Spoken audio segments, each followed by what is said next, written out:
Une mère jure à la police une seule chose. J'ai regardé dans cette poubelle ce matin. Elle était vide. Quelques heures plus tard, les policiers l'ouvrent. À l'intérieur, une arme. Et sous l'arme, un corps. Le corps de sa propre fille. Alors, une question glace tout le monde sur place. Comment a-t-elle pu ne pas le voir? Tout commence par un appel banal. Une femme, Betty, compose le 911. Sa fille, Amber, ne répond plus. Pas d'appel, pas de message. 2 jours de silence total. Les policiers s'attendent à une simple disparition, une routine. Ils arrivent au domicile, et déjà, quelque chose cloche. Ce ne sont pas les parents qui ouvrent la porte, ce sont les enfants, seuls dans la maison. Nos parents sont partis. On ne sait pas quand ils reviennent. Sauf que la voiture d'Amber est dans l'allée. Son téléphone est resté à l'intérieur. Ses cartes bancaires aussi. Ses papiers aussi. Tout ce qu'on emporte quand on part est encore là. Et il faut comprendre qui était Amber. Bénévole à l'école de ses enfants. Trésorière de l'association de parents. Toute la ville la connaissait comme une mère qui faisait passer sa famille avant tout. Une femme comme elle ne laisse pas ses enfants seuls sur un coup de tête. Alors, où est Amber? Les policiers ne peuvent pas entrer. Pas sans mandat. Pas sans autorisation. Ce n'est pas leur domicile. Les enfants sont trop jeunes pour donner leur accord. Alors, ils écoutent Betty, la grand-mère. Et Betty leur tend quelque chose, une lettre. Écrite, dit-elle, par sa fille. Elle l'a trouvée dans la maison. Le ton est celui d'un adieu. Des années de douleur, de culpabilité. Je n'ai pas été la meilleure épouse. Tout le monde se porterait mieux sans moi. Mais une phrase fait tiquer les enquêteurs. Amber y demande que ce soit sa propre mère qui identifie son corps. Une instruction, précise, presque froide, étrangement cruelle, pour un dernier geste censé être un geste d'amour. Et un détail ne colle pas. Selon Betty, quand Amber allait mal, elle partait toujours chez ses parents. Jamais elle ne disparaissait, jamais sans prévenir. Alors, les policiers commencent à se poser la question. Et si Amber n'avait pas écrit cette lettre de son plein gré? Pour fouiller, il leur faut une autorisation. Ils finissent par joindre le mari d'Amber, Keith, au téléphone. Et Keith accepte tout de suite. Allez-y. Aucune hésitation. Aucune question sur ce qu'il cherche. Retenez ce détail. Keith raconte sa version. Une dispute. De l'alcool. Amber qui veut partir en voiture. Alors, il lui prend ses clés. Elle attrape son sac, jette son téléphone par terre et s'en va dans la nuit. Il dit s'être endormi vers 2 ou 3 heures du matin. Au réveil, la lettre était sur la table basse. Puis, il lâche autre chose. Amber le trompait, dit-il. Depuis 5 ans, ils ne payaient plus leurs factures. Cette nuit-là, la dispute portait sur son crédit immobilier, impayé depuis 6 mois, et l'agent pose enfin la question directe. Y a-t-il une chance que vous l'ayez blessé? Keith répond une phrase troublante. J'espère que non, mais c'est possible.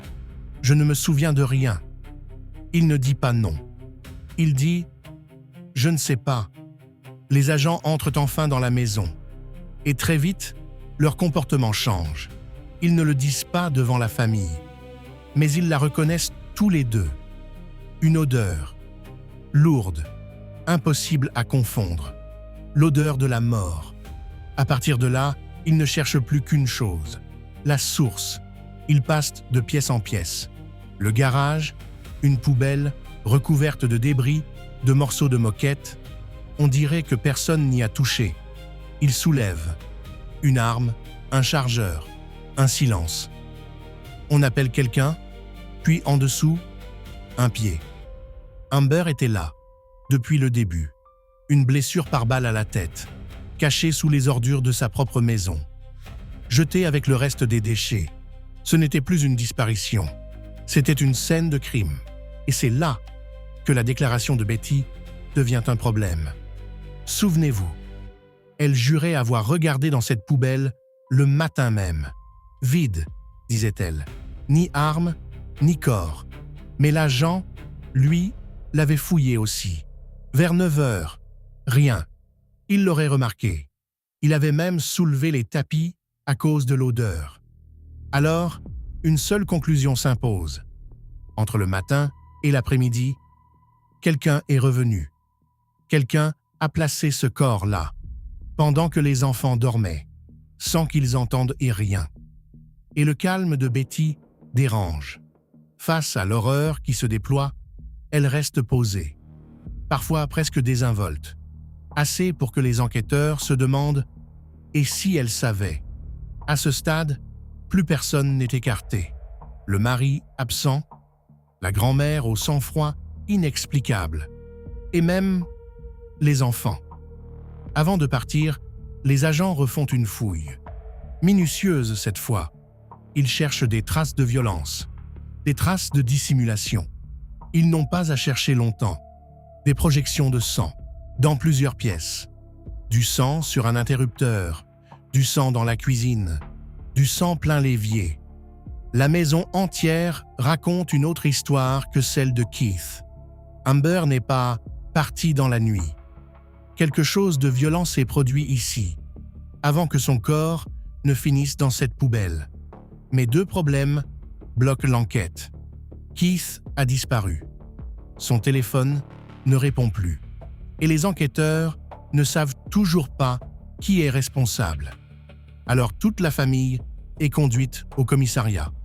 Le père, la mère et les enfants. Au commissariat, les versions se fissurent. Le père, Ronald, est effondré. Il n'arrive pas à croire Keith capable de ça. La fille, Annabelle, est d'un calme frappant. Elle décrit, dans le détail, le couple instable de ses parents. « Ma mère trompait mon père. Elle n'était pas douée pour le cacher. Alors, ils s'engueulaient. » Un calme, une lucidité qui inquiète les enquêteurs. Que savent vraiment ces enfants?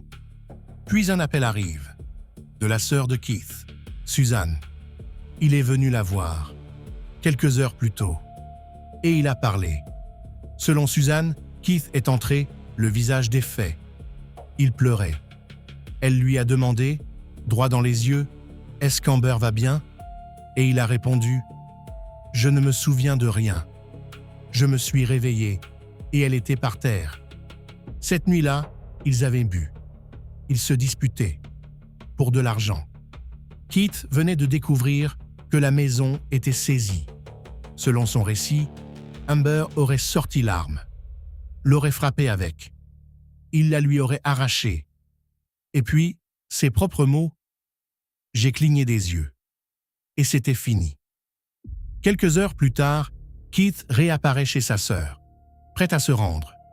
La police sait qu'il a déjà tué, qu'il est peut-être armé. Le SWAT se déploie. « Montrez-moi vos mains. Marchez vers ma voie. On ne va pas vous faire de mal. » Il avance, sans résistance. Keith Zadroga est arrêté sans incident. Il reconnaîtra avoir tué Amber cette nuit-là. Il parlera d'un coup de feu parti pendant une dispute d'ivresse. Il jurera ne pas se souvenir d'avoir caché le corps. En mai 2021, il est reconnu coupable de meurtre au 1er degré, condamné à la perpétuité, sans libération conditionnelle possible. Mais 2 zones d'ombre n'ont jamais été refermées. La lettre, d'abord, trop maîtrisée, trop théâtrale, avec cette phrase glaçante sur le corps à identifier.